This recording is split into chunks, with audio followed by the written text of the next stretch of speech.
नमस्कार. आज आपण करणार आहेत दुधी भोपळा आणि रवा वापरून पौष्टिक असा नाश्ता करणार आहेत आणि तेही 10 मिनिटामध्ये तयार होत आहे. झटकी पण चवीला एकदम भन्नाट असं लागत आहे. टिफिनसाठी किंवा सकाळच्या नाश्त्यासाठी उत्तम असा पर्याय आहे. रेसिपीला सुरुवात करू. ही 2 वाट्या रवा घेतलेला आहे. कोणत्या एक मेजरमेंटसाठी वाटी किंवा कप वापरायचा.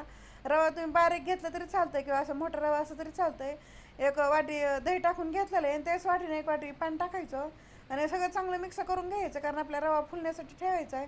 फक्त असं मिक्स करून त्यावरती झाकण ठेवायचं 10 ते 15 मिनटासाठी, म्हणजे रवा चांगला असं फुलत आहे.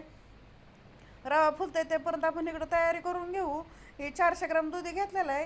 ह्याच्यावरती साल काढून घ्यायचं आणि धुवून घ्यायचं एकदा. साल काढल्यावर आणि मग याला खिसणीनं खिसून घेणार आहे. तर मीडियम खिसणी घेतलेली मी.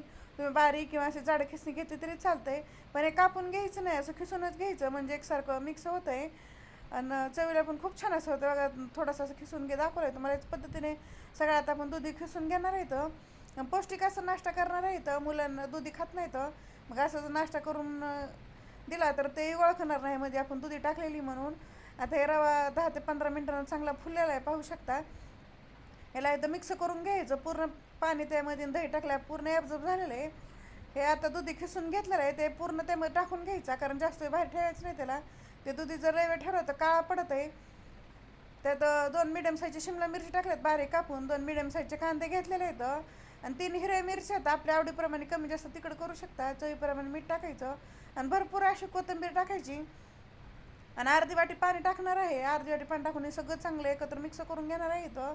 हे सगळं चांगलं मिक्स झालं आहे बघा. हेच पद्धतीनं असं आपल्याला बेटर पाहिजे आणि असंच मिक्स करून घ्यायचं. घ्यायचं तयार झालं आहे आता. आणि त्यात छोटा अर्धा चमचा सोडा टाकायचा. सोडा टाकला की 1 चमच्यावर पाणी टाकायचं. पाणी टाकून सगळं चांगलं बेटरमध्ये मिक्स करून घ्यायचं.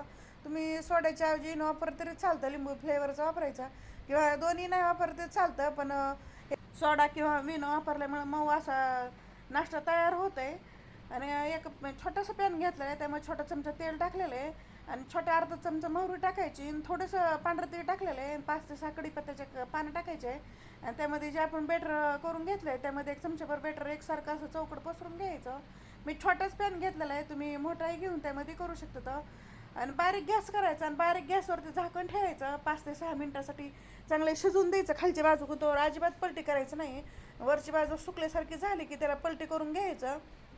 खालच्या बाजून किती छान असा कलर आला आहे.